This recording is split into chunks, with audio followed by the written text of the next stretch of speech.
দর্শক, তীব্র দাবদাহে বিপর্যস্ত জনজীবন। এ বিষয়ে আরো বিস্তারিত জানাতে ঝিনাইদহ থেকে সরাসরি যুক্ত হচ্ছেন সহকর্মী সাদ্দাম হোসেন। সাদ্দাম, গেল কয়েকদিন ধরে আসলে 40 ডিগ্রি সেলসিয়াসের উপরে ওঠানামা করছে তাপমাত্রা। আজকের কি পরিস্থিতি দেখছেন? আবহাওয়া অফিস কি বলছে? রাকিব, আসলে দিন যতই যাচ্ছে ততই কিন্তু এই তীব্র তাপদাহ কিন্তু বৃদ্ধি পাচ্ছে। তো আসলে মানুষ, গাছপালা কিংবা পশু পাখি সব কিছুর সাথেই যেন প্রকৃতি একটি নিষ্ঠুর আচরণ করছে।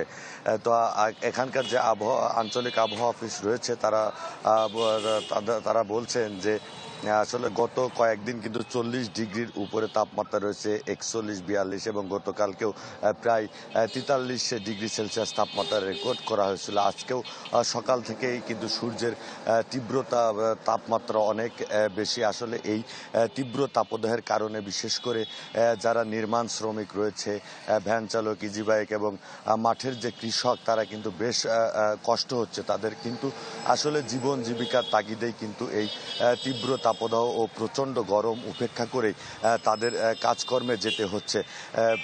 আর এই তীব্র তাপদাহের কারণে কিন্তু এই জেলার 6টি উপজেলাতেই বেশ পানির স্তর নিচে নেমে গেছে। ফলে সুপেয় পানি ও কৃষিকাজে ব্যাপক কিন্তু ব্যাহত হচ্ছে এই পানির অভাবে। তো আসলে তীব্র এই তাপদাহের কারণে মানুষ কিন্তু একটু ছায়া জায়গায় পেলেই কিন্তু সেখানে বসে একটু বিশ্রাম বা শান্তির চেষ্টা করছে। কিন্তু বাতাসের আর্দ্রতা বেশি থাকায় গরমের তীব্রতাও বেড়েছে।